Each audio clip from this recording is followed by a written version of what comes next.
गणपती बाप्पांच्या आगमनाची तयारी सगळ्यांकडे अगदी जोरात चालू आहे आणि म्हणूनच बाप्पांच्या आवडीचे उकडीचे मोदक आज मी तुम्हाला दाखवणार आहे. हे उकडीचे मोदक आपण आंबा घालून करणार आहोत. तर आपण सुरुवात करूया. सगळ्यात आधी 1 चमचा तूप पॅन मध्ये घालून घेऊया. 1 मोठी वाटी गूळ बारीक कापून घेतलेला आहे.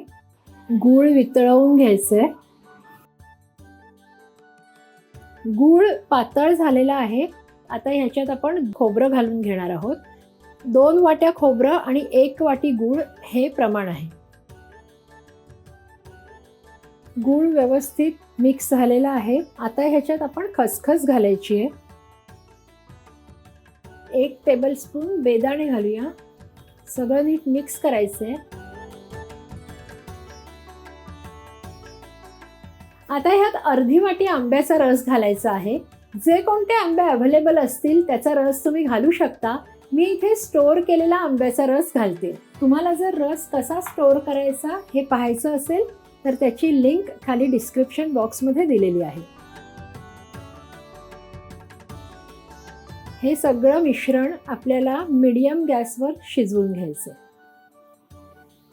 हे मिश्रण सुकत आलेलं आहे. आता यात घालूया जायफळ.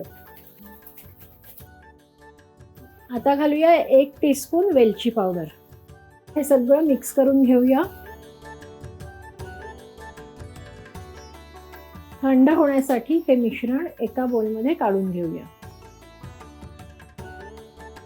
आता आपण उकड काढून घेऊया. तर इथे मी 2 वेगवेगळ्या प्रकारची उकड काढणार आहे. एक आपली जी साधी नेहमीची उकड असते तशी आणि एक आंब्याचा रस घालून. इथे मी 1 वाटी मोदकाचं पीठ घेतलेलं आहे, जे तांदळाचं पीठ असतं.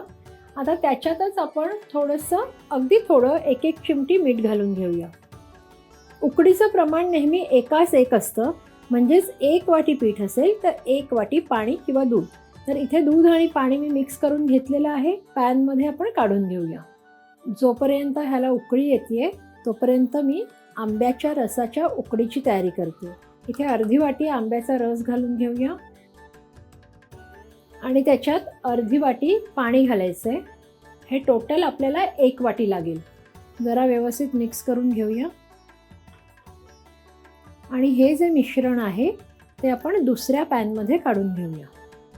आता दोन्हीमध्ये मी 1 टीस्पून एवढी साखर घालणार आहे.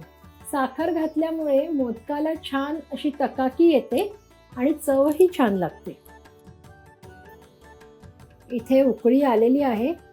आता हे 1 कप जे पीठ आहे मोदकाचं ते आपण यात घालून घेऊया. व्यवस्थित ढवळून घ्यायचंय.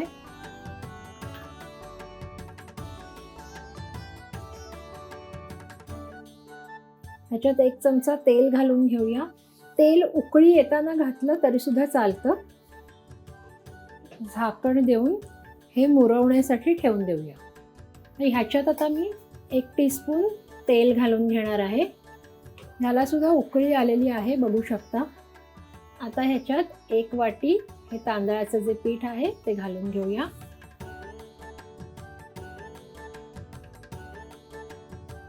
हे व्यवस्थित मिक्स झालेलं आहे. आता गॅस बंद करूया आणि हे सुद्धा झाकून ठेवूया. छान अशी उकड आलेली आहे. आता हे सगळं आपण एका बोलमध्ये काढून घेऊया आणि व्यवस्थित आपल्याला हे मळून घ्यायचं. थोडी कोमट असतानाच ही उकड मळून घ्यायची आहे. जर आवश्यकता वाटली तर पाण्याचा हात घ्यायचा आहे. थोडंसं हातावर तेल घ्यायचं आहे. मोदक करताना उकड जेवढी छान मळली जाईल तेवढे मोदक छान होतात. उकड अगदी छान सॉफ्ट झालेली आहे. आता ही झाकून बाजूला ठेवूया. ही उकड सुद्धा आपण एका बोलमध्ये काढून घेऊया. आंब्याची उकड सुद्धा आता आपण मळून घेऊया.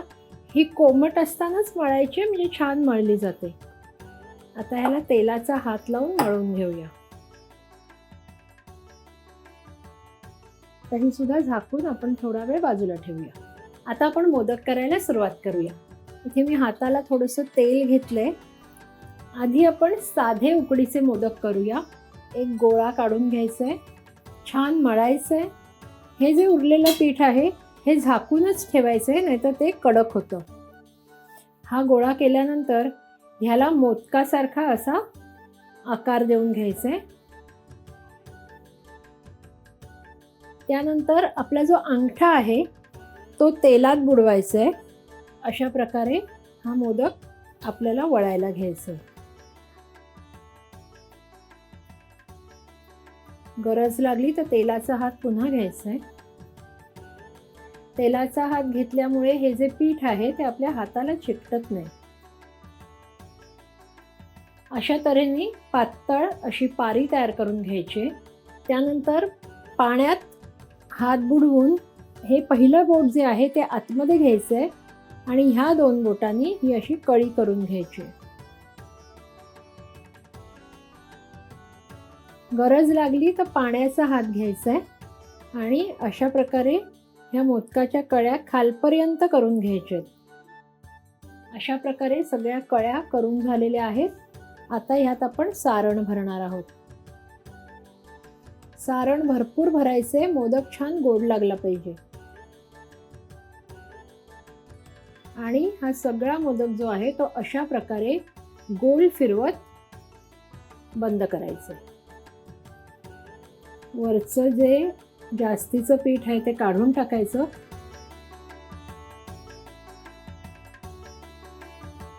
असेच सगळे मोदक करून घेऊयात.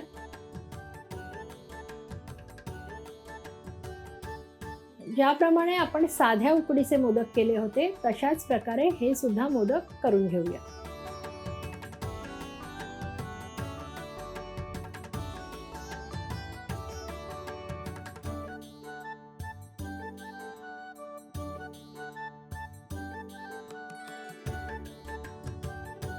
आता याला केशराची एक एक काडी लावून घेऊया.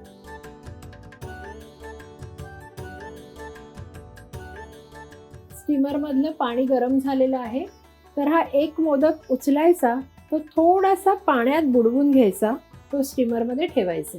असं केल्यामुळे छान मोदक सॉफ्ट होतात. झाकण ठेवून 5 मिनिटं हे मोदक आपण वाफवून घेऊया. अशा प्रकारे रंगीत आणि रुचकर आंब्याचे मोदक तयार आहेत. गणपती बाप्पांसाठी नक्की करा आणि कसे झालेत ते मात्र आम्हाला कळवायला विसरू नका. आणि अशाच सुंदर रेसिपीजसाठी रुचकर मेजवानीला सबस्क्राईब करा.